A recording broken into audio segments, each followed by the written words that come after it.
She heard it on a Monday, which was the only day of the week that had ever felt like hers. She was standing in the carpeted hallway outside Everett's executive floor, holding a thermos of coffee she'd brewed at 5 that morning, and a white pastry box tied with brown twine. The box held 4 almond croissants and 2 of the brown butter financiers she'd developed the previous fall, the ones that had taken 11 test batches to get right. She'd brought 2 extras this time because she knew he had his weekly leadership meeting at 8:15 and hadn't eaten since the dinner she'd left him in the refrigerator 2 nights ago. She knew this about him the way she knew everything about him, without being told, without being asked, just because she paid attention, and he was the kind of man who didn't notice when someone was paying attention to him. The door to his office was not quite closed. She could hear Carver, his assistant, a composed young man of 30, who had learned very quickly how to be invisible in any room, speaking in the careful apologetic register he used when delivering information he hadn't chosen to carry. "She's been in the lobby about 40 minutes. Should I let her know you're—" "No," Everett's voice, unhurried, slightly distracted, the way it got when he was reading something while talking. "Tell her to head home. I'll see her tonight." A pause. She brought the croissants again. Another pause, shorter. "I know she did." His voice had the particular flatness of a man stating something that had stopped registering as remarkable. "She can leave them with you. Tell her I'll call her later." A brief silence, and then, almost as an afterthought, "She really doesn't need to keep doing this, Carver. I don't know what she thinks she's accomplishing." Waverly stood in the hallway, with her hand resting lightly on the wall, and didn't move. She didn't gasp. She didn't feel the heat of anger climb her throat the way she might have imagined. She felt, instead, something clarify inside her chest, the specific sensation of an answer, arriving for a question she hadn't known she'd been asking for the better part of a year. She straightened. She looked down at the pastry box in her hands. She thought about the 5 o'clock morning and the dark kitchen and Bertie still asleep in her room down the hall, her small hand tucked under her cheek the way she'd slept since she was an infant. She thought about the almond croissants and how she'd gotten up at 4:40 to laminate the dough because if you did it cold, it held better. And she thought about what it cost a person in ordinary daily increments to keep doing a thing for someone who had stopped noticing the thing was happening. She walked back to the elevator. She pressed the button. Downstairs, she set the thermos on Carver's desk along with the pastry box. He looked up at her with the careful face of someone who knew more than he was permitted to say. "The croissants are best in the next 20 minutes, she said. "After that, the butter sets." She paused. "Give him the thermos when he's done with his meeting. Tell him I said there's nothing to call about." She meant it. She meant it the way she meant most of the things she did, plainly, without drama, without the kind of lingering that gave a person power they hadn't earned. She walked through the lobby. She pushed through the glass door into the February air and stood on the sidewalk for a moment, and the cold was the kind that was clarifying rather than cruel, the kind that made everything feel very specific and very real. She had a key in her coat pocket. She'd had it for 3 weeks. The ritual had started 2 years ago, not as a ritual but as a response to something ordinary.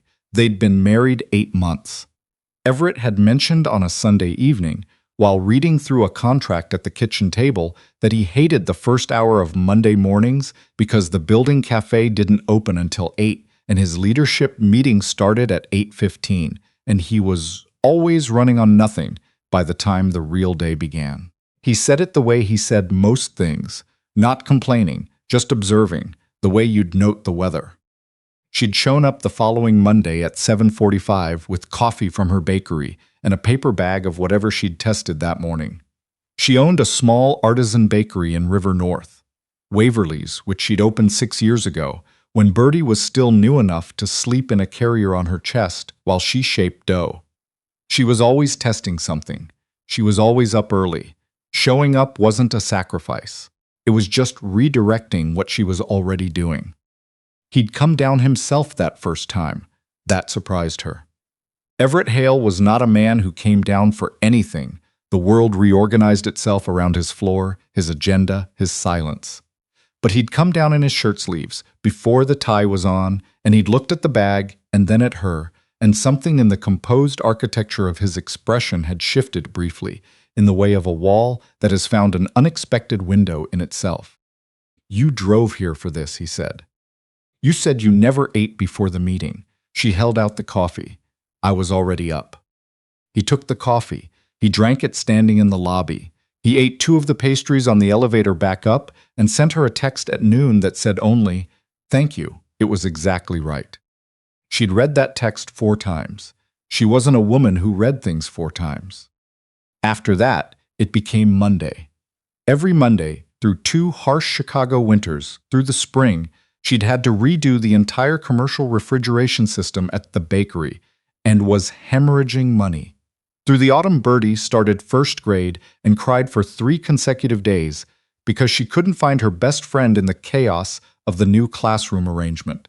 Through all of it, Waverly got up at 4:40, made the laminated dough or the brown butter batter or whatever she was working on, and drove to the glass building on Michigan Avenue at 7:45 with coffee and a white box. The thing most people misunderstood about Waverly, and Everett, she now understood, had eventually joined that majority, was that she was not soft. She was 34 years old. She had built a business from $12,000 and a leased kitchen. She had raised Bertie alone for 3 years before Everett, with the specific economy of a woman who had learned that depending on someone always had a price, and had decided the price was worth paying only if you were clear-eyed about what you were getting.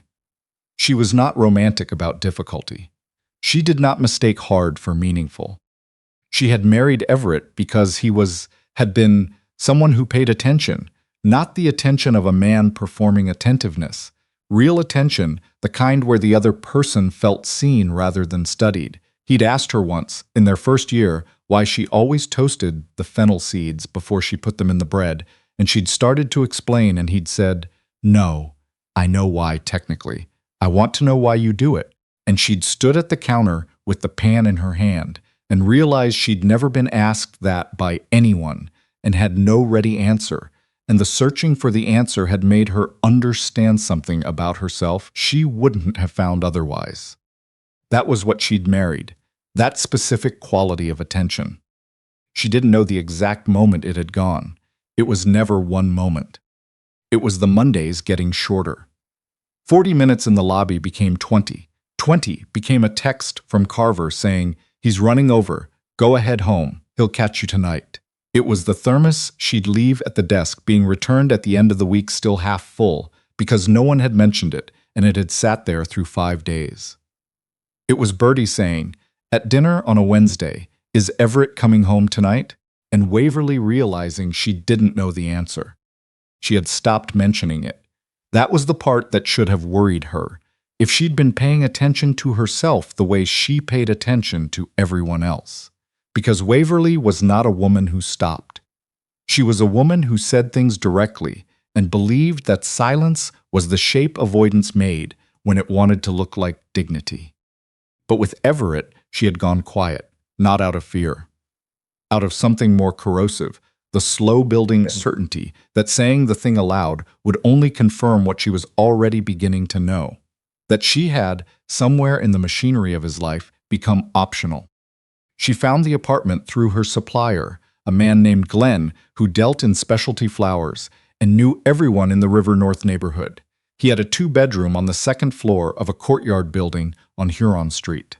Good light, small kitchen, a window that looked out over a shared garden where someone had installed a wooden bench under a pair of oak trees that were bare now, but would, she suspected, be remarkable in May. She took it. She wrote the check herself. She didn't tell anyone. She moved a box the following week. Her grandmother's index cards. Recipes written in the cramped, slanted hand of a woman who had been cooking since before measuring cups were a thing she trusted. 3 books she'd been meaning to read.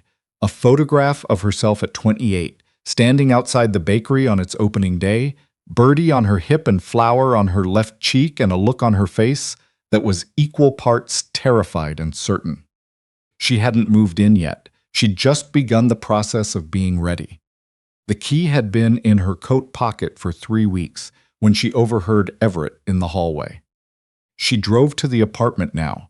She parked in the small lot and sat in the car for a moment, looking at the oaks through the iron fence. Then she went upstairs, filled the kettle, and sat in the kitchen with a cup of tea and the particular quiet of a space that belonged entirely to her. It felt like breathing out after a very long time of only breathing in. Everett came home at 9:15 to a house that was, in all visible respects, exactly as he'd left it. He set his keys on the hall table. He loosened his tie. He went to the kitchen expecting to find something in the refrigerator or evidence that Waverly had eaten, and found neither. He assumed she was working late at the bakery. She did that. It was one of the things he both respected and had, over time, stopped thinking about, because it had become as constant and reliable as the refrigerator cycling on in the night. He went upstairs. He checked Bertie's room. She was at her school friends for the sleepover she'd been talking about for 2 weeks. He went to sleep. The second day, he called her phone. Voicemail. He sent a text. "You okay?" She replied 3 hours later with a single word. "Fine." He put the phone down and did not think about the quality of that response, because fine was a word that meant fine, and he was in the middle of a situation with the Renner Group that required all of the analytical space he had available. Someone on his team was leaking project information to Renner's people. Not operational details, but context, the kind of background intelligence that told a competitor what kind of week you were having. He was focused on finding the source and sealing it before the damage compounded. The third day, Bertie was home. She sat at the kitchen table with a bowl of cereal and looked at him with the uncomplicated directness that 6-year-olds had before the world taught them to be oblique. "Where's Mama?" she said. He stood at the coffee maker and realized, in the specific way that certainty collapses when pressure is finally applied, that he didn't know. He called the bakery. Harriet, the head baker, a woman of 51 who had worked for Waverly for 4 years and had the unshakable composure of someone who had agreed to carry certain things and was not going to put them down, answered on the second ring. "She's not here today," Harriet said. "Is she all right?" A pause, brief, carefully weighted. "She's fine." And then, "She asked me to let house calls go to voicemail for a little while. I'm sure she'll be in touch when she's ready." The phrase house calls landed in a specific way. Not your calls. Not calls from you. House calls, as if the house were its own entity, a category distinct from the people in it. He thanked Harriet and hung up. Carver told him that afternoon with the careful composure of a young man who understood the weight of what he was delivering. "She left the thermos and the box Monday morning. She said to give you the thermos when you were done with the meeting." He paused. "The box, she said, just leave. She said there was nothing to call about." Another pause. "She was very calm, Mr. Hale. That was the thing. That was the thing." Everett sat at his desk for a long time after Carver left. He found the apartment through his assistant's general research capabilities. Upper floor of a courtyard building on Huron Street, leased 5 weeks ago under Waverly's name. He didn't go there. He sat with the information the way he sat with information that required a different kind of processing than the kind he was good at, slowly, uncomfortably, without being able to identify the right next move. The Renner situation resolved itself within the week. He found the source, a logistics coordinator who had been passing contextual intelligence to Renner's team for 6 months, careful and deliberate and nearly invisible. He handled it quietly, rerouted the access, closed the gap. The whole thing, once visible, took 3 days to neutralize. He sat in his office afterward and thought, "I read that. I saw it, found it, closed it, and I didn't see my own house going quiet." He'd been so certain she would always be there that he had never, not once, treated her like someone who might choose otherwise. He started showing up at the bakery on Wednesday mornings, not to see her. She wasn't there on Wednesdays. Harriet ran the morning shift. He came because it was a physical place that was entirely hers, and he was trying to understand, through proximity to the thing itself, what he had failed to understand through proximity to the person. He carried flour deliveries. He swept. He watched Harriet shape loaves with the practiced efficiency of someone who had done it 10,000 times and still paid attention. Harriet watched him without commenting. On the third Wednesday, she handed him a coffee and said, not unkindly, she got up at 4:40 every Monday for 2 years. You know that? I know. You know what 4:40 looks like when you've been on your feet since 3. He didn't answer. Harriet picked up her bench knife and went back to work. He found the notebook on a Thursday evening in the kitchen drawer where Waverly kept recipes she was still testing. A spiral-bound notebook, pages soft from handling, the margins dense with her handwriting. He opened it without intending to read it, and then he read it. Bertie likes the cardamom version better, less clove. E prefers less sweet across the board, goes back to the plainest thing on the table when given options. Note, the hazelnut was too much. He ate one bite and set it down but didn't say anything. Watch for that. Tried the olive oil cake on Monday. He didn't get to eat it. Left it with Carver. Don't know if he had it. B asked if Everett would be home for her school play. I said probably. Note to self, don't say probably. He stood in the kitchen with the notebook open and felt something that had no clean name in any vocabulary he'd ever had occasion to use. It was not guilt, exactly, though guilt was part of it. It was the specific sensation of seeing, fully and without mitigation, the shape of what you had failed to notice while it was happening. The notes were not accusations. She hadn't written them for him to find. She had written them the way she did everything that mattered to her, carefully, practically, without announcement. He'd been the subject of her attention for 2 years and had given her so little of his in return that she had needed to write his preferences in a notebook so she wouldn't forget them. The divorce papers arrived on a Tuesday morning, messengered over in a plain envelope. He read them once. They were fair, more than fair, careful and clean, in a way that told him she had thought about this for a long time and had chosen deliberately not to reach for anything punitive. She was asking for what was equitable, nothing more. Tucked inside was a note in her handwriting. He read it sitting at the kitchen table where she had made coffee 100 ordinary mornings, in the chair where she always sat. It said, I don't want you to think this is about anger. It isn't. I spent a long time trying to figure out how to tell you that I needed you to see me, not the routine, not the Monday box, not the version of me that was useful, just me. And I eventually understood that you weren't able to. I don't think that makes you a bad person. I think it means you're a very good man at some things and genuinely unaware of others. I hope you take care of yourself. I meant it every Monday, and I still mean it now. He folded the note. He put it in his shirt pocket. He kept it there for the next several weeks, which was not something he could have explained to anyone and didn't try to. He did not file a response to the papers. He put them in a drawer. He didn't ask Carver to put anything on Mondays. He bought coffee on a Monday morning in mid-March, not from a cafe, but made in his own kitchen, in the small French press Waverly had given him 2 Christmases ago. He'd used it perhaps 4 times. He figured it out. He made it the way she had shown him. Bloom the grounds first, wait 4 minutes, press slowly. He carried it to the building on Huron Street at 7:30. He stood outside and looked at the oaks in the courtyard, bare but thickening at the branch tips, the specific early spring density that meant something was coming, even if it wasn't visible yet. He pressed the buzzer. She answered in 20 seconds. There was no particular surprise in her voice, which meant she'd seen him through the window. She'd been watching. She came to the door in the clothes she wore to the bakery. Practical, flour dusted at the hem, the kind of comfortable that was the opposite of performed. She looked at the coffee. I found the notebook, he said. She understood immediately. He saw it cross her face. Not the pain of being found out, but the specific expression of someone who has kept track of 1,000 small things and has finally been told that one of them was seen. The margins, she said. The hazelnut cake.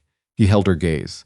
1 bite, and I put it down. You didn't say anything, but you wrote it down so you wouldn't forget. She looked at him for a long moment. I'm not coming back to what we were, Everett.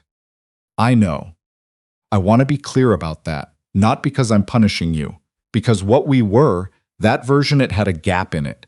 And I'm the one who kept filling it, and I should have said something, and I didn't, and that's on me as much as anyone. But I can't go back to filling a gap that doesn't get acknowledged. She paused. I needed you to see me, not be managed by me, not served by me, seen. I know, he said again, quieter. Do you? He thought about how to answer that honestly, which took a moment longer than she expected. I think I understand what I failed to do. I'm not sure I fully understand yet what it cost you. Those are two different things, and I'm trying not to pretend they're the same. He looked at her. The first one I've got. The second one I'm still learning. Something shifted in her expression, not warmth exactly, but an opening, a small one, the kind that doesn't announce itself.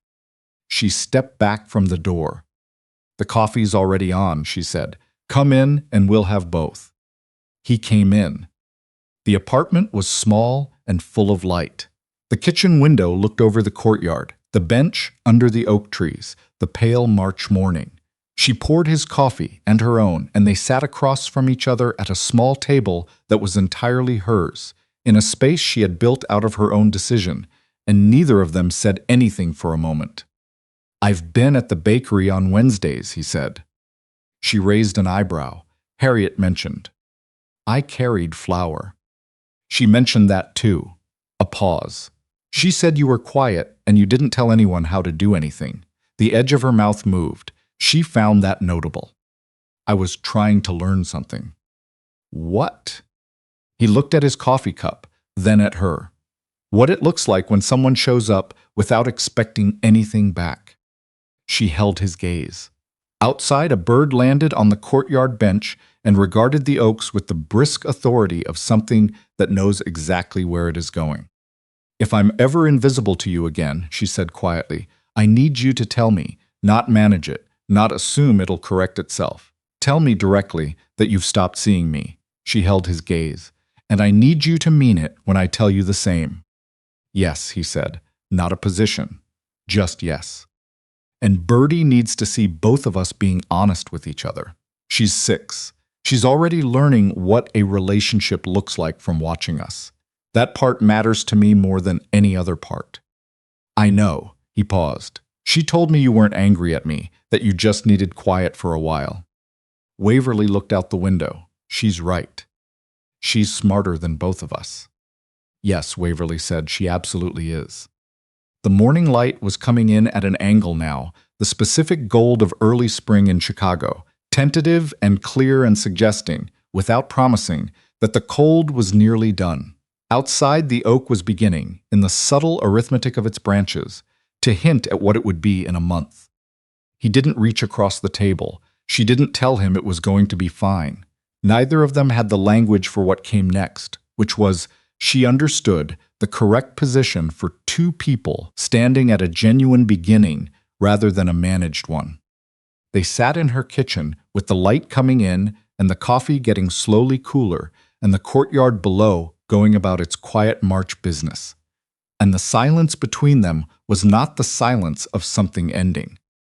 It was the specific silence of two people who have finally stopped filling the space between them with everything except the truth, and have discovered that the truth, sitting there plain in the morning light, takes up exactly as much room as it needs, no more, no less, and that there might, improbably and at considerable cost, be room enough for both of them inside it.